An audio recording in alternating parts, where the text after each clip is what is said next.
Hello everyone, welcome to another edition of the Qorent-Xperts podcast. Thank you for tuning in on today's episode. And today I have with me Ibukun Oshilagun as my guest on this episode of the podcast. And basically we are going to be considering the topic integrating AI into core banking, the role of product design. A big shout out to everyone who has dropped in comments, feedback, and basically giving direction on things that we could do to make the podcast better. You guys are the real MVP. Right about now, I'm going to bring up my guest in person of Ibukun, IBK for short. As you already know, at Qore, we hired the top 1% of the 1%. So, every guest here is a star player, so to speak. Let me just give you a run through of Ibukun's bio. Ibukun is a product designer with over 8 years experience in partnering with startups to scale growth and revenue by delivering usable fintech solutions that drive success and meet user needs. He excels in user research, leveraging insights from informed design decisions, crafting inclusive and accessible UI designs, conducting thorough design testing to make success metrics, and collaborating with cross-functional teams to deliver user-centric products that drive growth and boost revenue. When Ibukun is not wearing his Batman cape, unraveling complex design problems, you catch him hiking, exploring new destinations, and generally spending time with people that matter the most. He also enjoys singing and playing the piano. He's a Formula One enthusiast, and he has rewatched the entire season of The Big Bang Theory and New Girl at least 20 times. Hi Ibukun, a rousing applause for Ibukun. Hi Ibukun. Hi Tolu, thanks for having me. Awesome. So Ibukun, first, before we start the podcast official, I need to have an idea of why have you watched The Big Bang Theory and New Girl at least 20 times? Honestly, I need to understand. I wish I knew, but I think primarily it's just I love watching sitcoms. I love things that basically make me laugh. Life is too short to be sad and boring. So with Big Bang Theory and New Girl, it's just the way those guys are just naturally funny. And I think with Big Bang, it's a little bit more intellectual as well as funny. So it's like my sweet spot really. And it's just a comfort show to watch really. So it's like I sit down, I'm probably doing some work, I have it playing in the background, and everything is good. So yeah, that's why I've rewatched it that much. Yeah. Nice. Wow. Okay, awesome. Thank you so much for agreeing to do this. It's good to finally have you on the podcast. I know we've wanted to do this for a while now. So I'm going to jump right into the D-Day, the deal breaker for today's podcast in that sense. So Ibukun, today we're talking about integrating AI into core banking. I mean, you are a guru when it comes to product design. So I know many people have questions as regards, AI, that's the new buzzword now.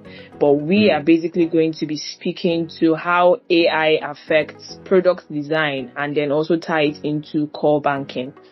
So my first question to you would be, how can AI be effectively integrated into core banking systems to enhance product design and user experience? Okay, thank you for that question, Tolu.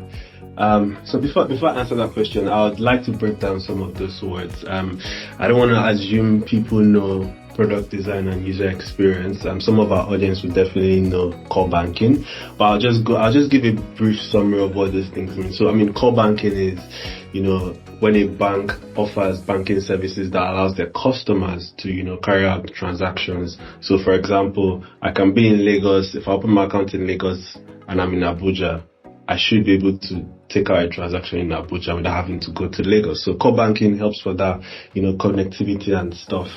Product design, on the other hand, is a process whereby we designers, we try to understand, what the user need is, what their pain points are, and based on their pain points and what we think they need, we then offer a solution.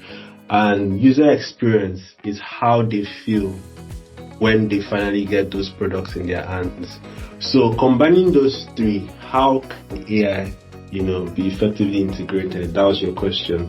For me, I think personally, when it comes to what I want to call hyper-personalization, and what do I mean by that? No two users should have the same banking app, right, or the same banking platform.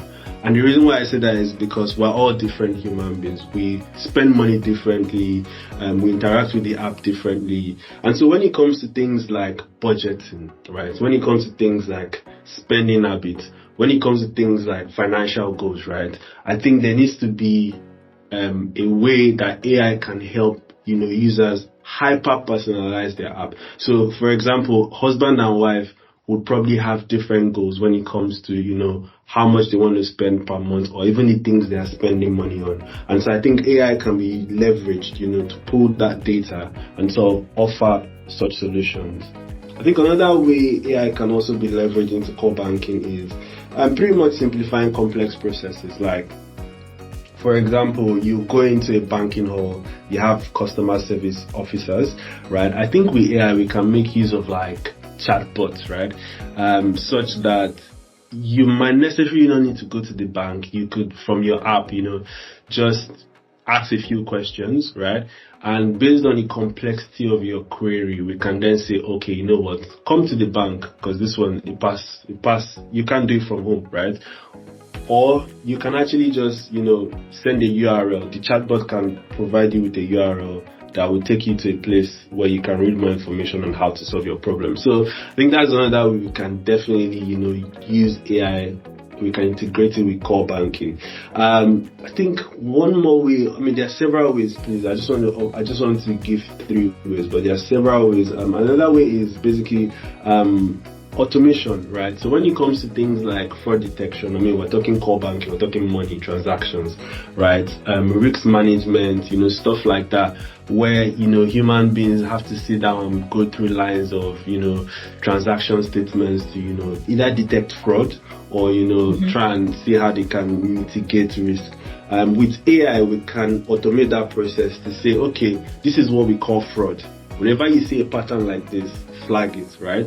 So that way it takes the mental stress and the mental fatigue off whoever it is that has to do that. They could just have a bot or an AI agent trained to do that thing, and then from there, things are running smoothly and most times more efficiently. So I think those 3 ways are, some of the ways we can leverage core banking into, product design and ultimately the experience users get from the product.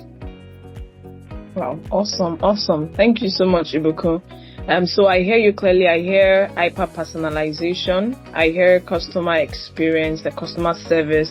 And lastly, you mentioned, trying to remember automation. The last one. Yeah, automation. Yeah. Which pretty much makes our life easier in that sense. But I'm going to go next. I'm going to go to my next question rather. On, can you provide examples of successful implementations of AI-driven product design in the banking industry? Oh yes. Today we have several apps, all over the world, and even in Africa, even in Nigeria, where, for example, you have apps that you can download and, for example, pull in your banking records through, banking APIs, and those apps pretty much can analyze your spending habits, right? And based on your spending habits, they can then tell you, okay, this is probably how much you need to be making to live up with this lifestyle, right? Or if you want to have a savings of XYZ at the end of the month, this is how much you have to save per day.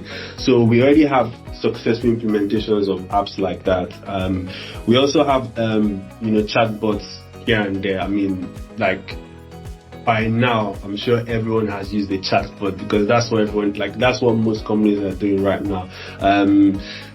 I can't really speak for Nigeria just yet because I'm not really sure if we have it on lock, but I know there are definitely plans, and even in Qore, because I mean we have definitely power, financial institutions to do. This is stuff that we're definitely working on. But one of the ways I've also seen it happen is you have chatbots that even have context. So for example, it's like oh, I need to make a transfer, but my transfer app is not working, right? And then the extra context you can then add to it is, oh, I don't have good internet connection, right? So whatever chatbot you're then, engaging with can then offer solutions based on you have low connectivity, or, maybe there's a solution to use like an offline banking process, right? So I think these are definitely ways. There's also apps that do like risk-based authentication. So what that means is, for example, if I were to leave Nigeria and say go to somewhere like France, right? Before I log in, my bank should be able to authenticate me to say, hey, something is strange here. You always stay in Lekki, but today you're in France. Is it that you're actually in France, or someone is trying to hack your account from France, right? So you should be able to authenticate me, and we have apps that do that today already. So where they will just be like, okay, verify you're the one, either go to your email and put in this code, and then we know it's you for sure. So I think these are some of the few ways that we've seen AI being successfully implemented into the banking industry. Cool. Thank you so much. I particularly like that feature on being able to authenticate, because now more than ever we have like this uprising of cyber fraud, and there's just that need for tightened security across our platforms and apps and what have you. So having that would really help to curb like cyber hacking and what have you, as we have fraud today. Yeah, that's true. Awesome. So I'm going to go to my next question. How does AI impact the decision-making process in core banking product design? Okay, that's a good question. I think it's very simple. So if we look at it from the angle of three primary things we go for as product designers, right? We want to understand our users, right? We want to know what problems are they facing, what are their pain points. Based on their pain points, we want to figure out what they need. Based on those needs, we want to come up with a solution, right? So if we are coming up with solutions that they don't really need, then we're in trouble, right? And because AI is good at picking out patterns and, making inferences based on those patterns, I think one way we can definitely leverage AI in making decisions is saying, okay, AI, come on, we have 10,000 users on our banking platform or on this product we want to offer. About 5,000 of them say they face this problem. We think that this is what they need. Oh yeah, do the maths. Based on what we've offered you, can you help us decide? This is what we call data-driven decisions, right? So, we could definitely, give AI loads of data. And when I say loads of data, mostly unbiased data. And I specifically say the word unbiased because a lot of the issues we have today is as designers, we have a lot of biases, right? So, for example, if I'm a guy and I'm designing an app to be used by a woman, and we're only guys on our design team, there's already a bias, right? Because women and men think differently, right? And this can also this can also be transferred to AI models as well. So it's definitely important that one way we can use AI to leverage in making design decisions is ensure that the data we're giving it is unbiased, right? When we do that, we can then extrapolate, and AI can then offer us data-driven insights that can then say, okay, based on what you've said, it's looking like you want to have more features like loan automation systems, for example, right? And so we're not just making that decision because some uncle somewhere wants that product to be designed. We're making that decision based on we've done research, we've run this through an AI model, and the AI model has then suggested that most likely this is what the users want. So I mean that's definitely one way AI helps us as product designers make informed decisions based on product features. Yeah. Yeah. Oh, awesome. So from what you're saying now, I'm picturing how AI even helps to, in a way, shorten the product design process, in the sense of, okay, I know you do testing and what have you, and you have to even go do field research to just basically be able to get concrete data that you can work with. But imagine already having AI that is able to predict that and gives you a soft structure to even work with in that sense. It basically just speeds up the process of product design, iteration, and being able to even ship products faster in that sense. That is very true, though. That is very true. As you've spoken like a true designer yourself. I'm being serious, but AI definitely helps us. In terms of turnaround time, there's now an increase in how fast we can do things. So usually to conduct research normally could take us like 2 or 3 weeks. Now it probably, if we are really focused, we could do it in like 2 or 3 days, right? Because we don't have to do the manual work ourselves. We can just ensure that we have our data points correct and pass that through the system, and we already have results by the second, third day. So yeah, you're on point on that. Yeah. Awesome. I'm already taking lessons on how to be what's it called, product designer now. Come on. We actually want. Yes, come on, because we want more women in the design space. Like already there's starting to be a rise, but I just want to put it out there. We already love that women are coming into tech, but particularly we want them also in the design space, Yeah, let's balance things out. Awesome. Okay, so my next question, this is really becoming an interesting conversation. How does AI-driven personalization enhance customer satisfaction and engagement in core banking products? Nice. It's a very, very big one, but let's go for it. So basically you're asking how can we use AI to sort of make personalization that enhances satisfaction. I think the key word here is satisfaction and engagement. So one thing we do in our part of the world is we most times are reactive, in the sense that we look at what the world is doing and we sort of mimic it. And what do I mean? So when we say personalization means personal. It's personal to you, right, as an individual.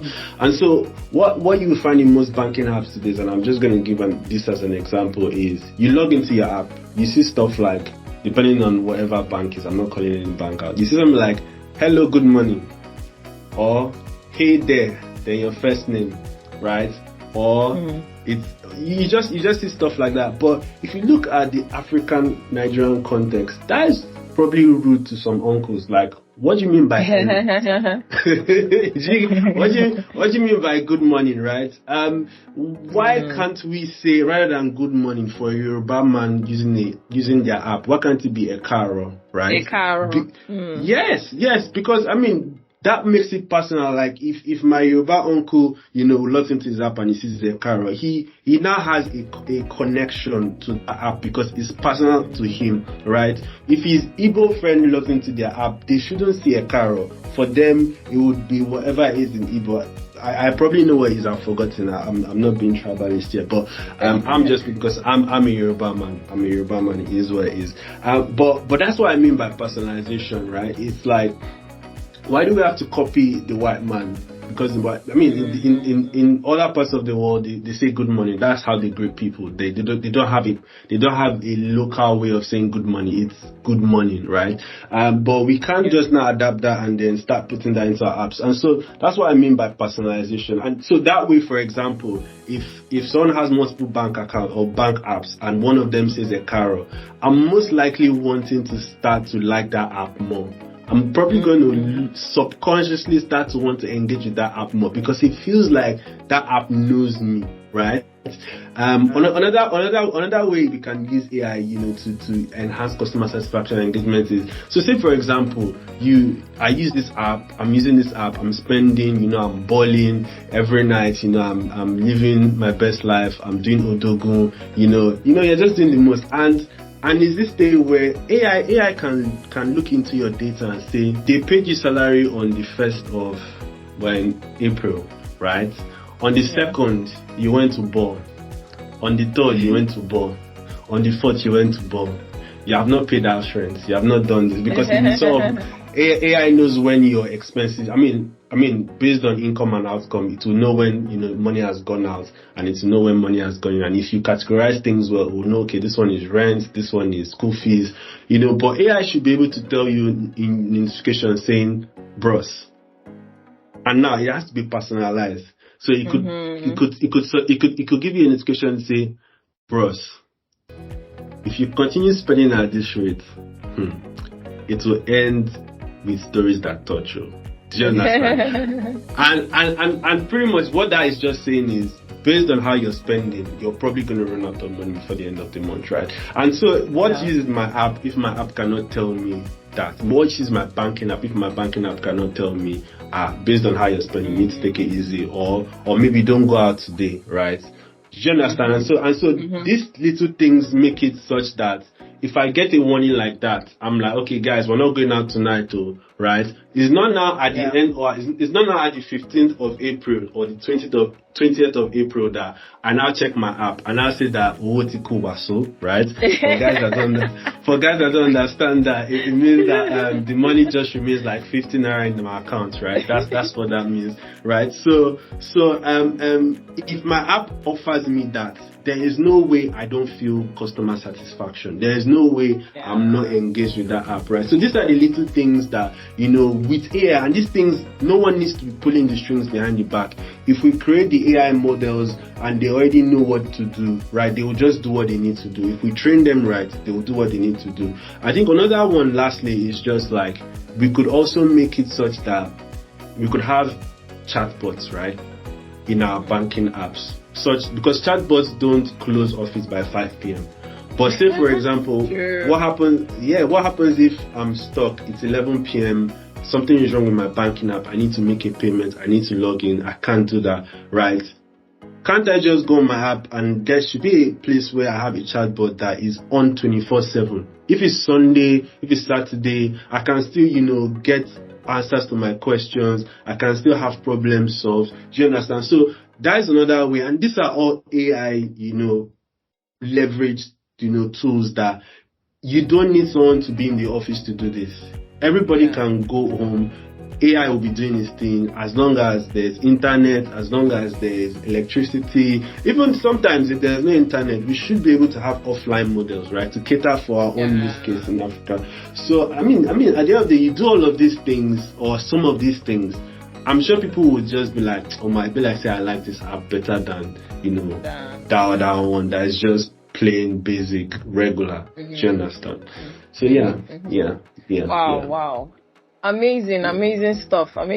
Like, as you were just speaking, I was just connecting dots and just thinking through different things we're talking about, and just how it can practically help us live better lives. Imagine someone gets a prompt just like the scenario you gave, and I'm like, oh, okay, you're stopping me in my tracks, and you're giving me offering me financial advice, and I'm able to project and say, okay, I need to hold up if I'm going to eventually be able to pay my rent, in that sense. So being able to give customized experiences to everyone, in that sense. And we're even in the era where we have a myriad of apps. I mean, people are coming up with different solutions and products day in, day out. So what basically stands anybody out in this dog throat kind of space we're in is just those little things, and the intentionality that goes into creating really, really customized products. And AI is that tool that can help us do that effectively at lower costs in the long run. That is right. Awesome. That is right. Awesome.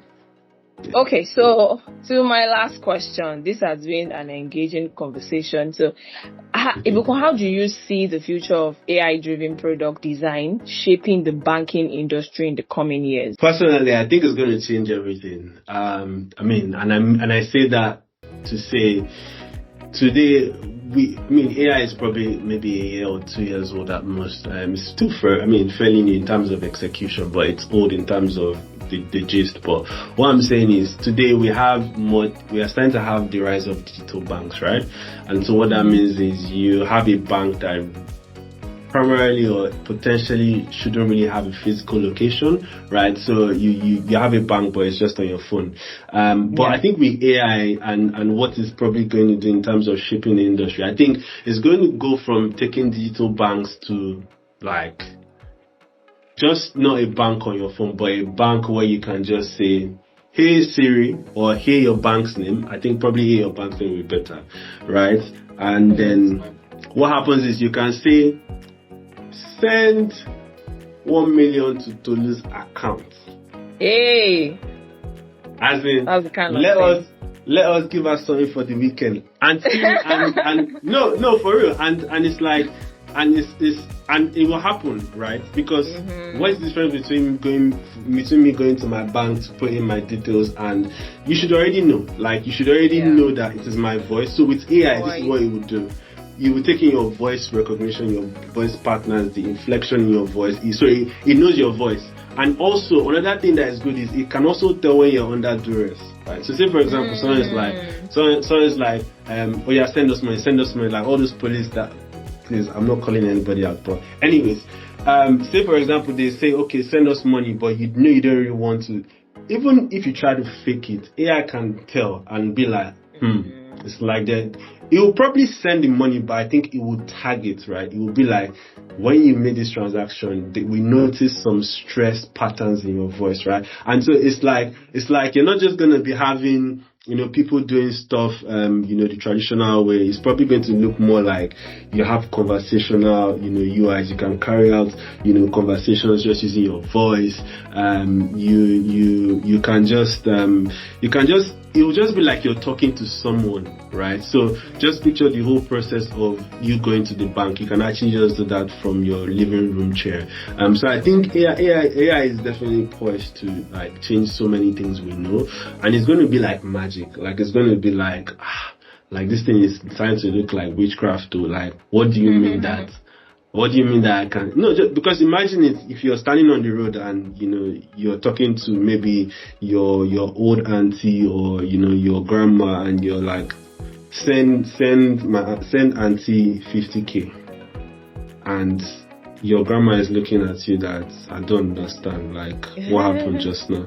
Do you understand? So I think with those things, and it's just not voice activated. There's probably several use cases and that. But I think what we know as banking today with AI is going to change significantly. I think you have the likes of Meta, playing with stuff like their Ray-Ban lenses, where you're wearing a lens, but then there's like a computer behind it. You have the metaverse that is recently launched out.